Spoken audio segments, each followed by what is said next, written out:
एक अशीच अचानक घटना, मी नाव नाही सांगत कोणाचं, ते म्हणाले की if you are going to become a prime minister we will support you.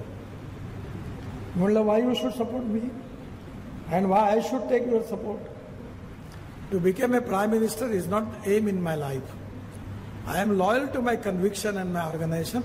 I am not going to compromise for any post because my conviction ये मेरे लिए सर्वोपरि है. कभी न कभी मुझे लगता है कि ये जो कन्विक्शन है यही हमारी भारतीय लोकतंत्र की सबसे बड़ी ताकत है. और आज पत्रकारिता में आप सब लोगों ने जो लोकतंत्र का चौथा स्तंभ करके कहा गया है, या पत्रकारितेमध्ये आपण याला लोकशाहीचा प्रहरी म्हणतो.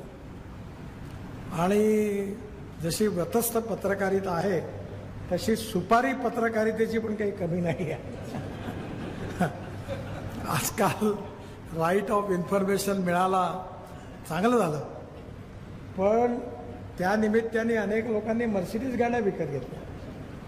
जे याच्यात राईट ऑफ इन्फॉर्मेशनमध्ये काम करतात ते एक पत्रकार, मी मंत्री असताना ते एक पेपर काढायचे आणि पेपर काढायचे आणि त्या पेपरमध्ये PWDच्या इंजिनियर्सला ब्लॅकमेल करायचे. त्यावेळी आमचे खेडेकर साहेब जे होते मराठा सेवा संघवाले, ते आमचे सुपरिटेंडिंग इंजिनियर, ते एक दिवस मला म्हणाले की हे असे अंक काढतात आणि आमच्याकडनं पैसे वसूल करतात, ब्लॅकमेल करतात साहेब, तुम्ही लक्ष द्या. म्हटलं मी लक्ष नाही देत, तुम्हीच लक्ष द्या. म्हणे काय करू? म्हटलं एकदा ऑफिसमध्ये आला का दरवाजा बंद करा, फक्त रक्त नका देऊ देऊ म्हटलं. आणि झोडपा म्हटलं त्यांना, आणि त्यांनी खरोखर झोडपलं त्यांना. आणि त्यानंतर ते अंग निघणं बंद झालं.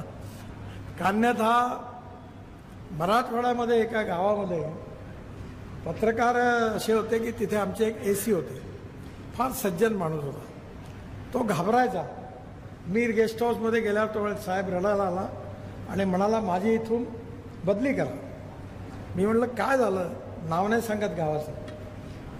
काय झालं तर म्हणे इथल्या पत्रकारांना ॲडव्हर्टाइजमेंट द्या म्हणून मागे लागतात. मी कुठून देऊ म्हणे, एकदा दोनदा दिली, आता दरवेळेला कोणाला बोलू? मग म्हटलं नाही दिलं तर नाही दिलं.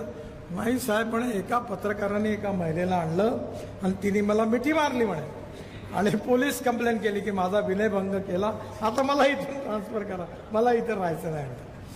म्हणजे खरं म्हणजे हे पत्रकारितेच्या संघटनांनी ठरवायला पाहिजे की आपलं अथॉरिटी कार्ड कोणाला द्यायचं.